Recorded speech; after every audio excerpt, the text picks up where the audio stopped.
Bonjour les élèves de 4e année secondaire en Tunisie. Voici un cours de physique de dipôle RC. Grand 1, le condensateur. Donc on va commencer par le condensateur. Définition et symbole. Un condensateur est constitué de deux conducteurs métalliques. Ce sont bien sûr les armatures. En influence mutuelle est séparé par un isolant, c'est le diélectrique. Son symbole est, voilà le symbole d'un condensateur. C'est le symbole d'un condensateur. La propriété principale d'un condensateur, donc sa propriété principale est de pouvoir donc stocker, c'est-à-dire emmagasiner des charges électriques opposées sur ses armatures. Donc le condensateur peut stocker des charges électriques négatives ou positives sur les armatures.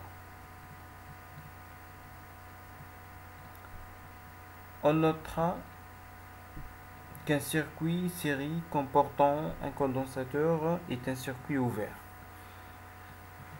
Donc il ne laisse pas passer un courant permanent. Un condensateur ne peut s'utiliser qu'en courant variable. Donc c'est une bonne remarque. Un condensateur, on ne peut pas utiliser le condensateur qu'en courant variable ou en régime transitoire. Donc c'est une définition du condensateur. C'est simple, je crois, de l'admettre. Donc on utilise des condensateurs en général pour surtout emmagasiner de l'énergie. Donc et la restituer plus tard. Donc le charge et décharge du condensateur convention récepteur. Donc voilà, on a ce circuit, donc un générateur, un commutateur, résistance et un condensateur.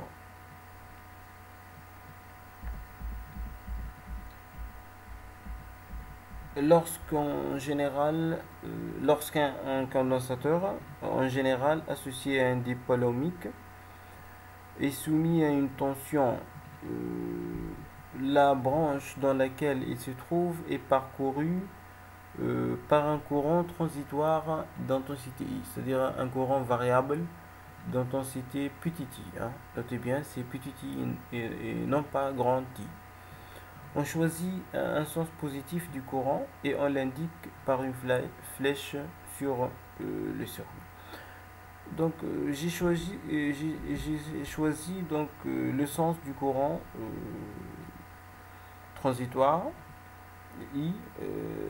Donc c'est le sens, pour moi c'est le sens positif. Donc on commence par choisir le sens du courant. Donc on le prend donc comme sens positif. Donc si le courant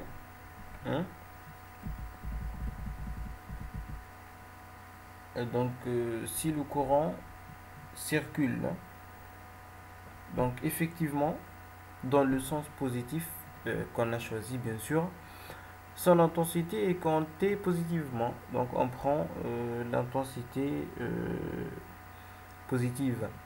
Et si le courant circule dans le sens contraire, bien sûr son intensité est comptée négativement. Donc on peut prendre une intensité positive ou bien négative.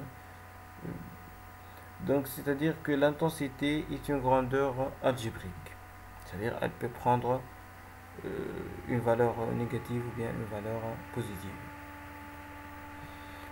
Maintenant, dans le cas du schéma, c'est-à-dire notre schéma tout à l'heure, euh, euh, lorsque l'interrupteur est en position 1, le courant circule dans le sens positif choisi. Donc, si on met le commutateur à la position 1, donc le courant circule dans le sens positif choisi. Bien sûr, si on met le commutateur en position 2, le courant va circuler dans le sens inverse, c'est-à-dire dans le sens négatif, parce qu'on a pris donc ce sens-là comme sens positif.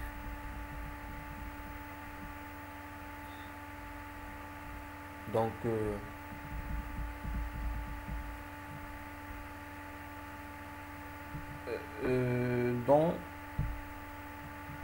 dans le cas du schéma ci-contre, lorsque l'interrupteur est en position 1, comme je viens de vous montrer, le courant circule dans le sens positif choisi et représenté donc sur le schéma.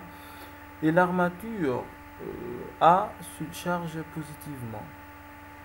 Donc notez bien donc l'armature A se charge positivement, c'est-à-dire la charge électrique Q supérieure à 0 de l'armature A augmente et la charge de l'armature B est moins Q et augmente en valeur absolue. Donc lorsque l'interrupteur est dans la position 2, le courant circule dans le sens négatif.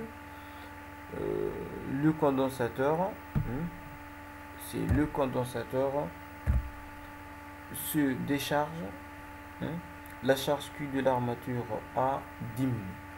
Donc lorsque le commutateur est en position 1, l'armature A, donc la charge Q de l'armature A augmente. Donc et au contraire, lorsqu'on met le commutateur en position 2, la charge Q de l'armature A va diminuer, donc le condensateur se décharge. Donc merci et on continue avec la partie 2.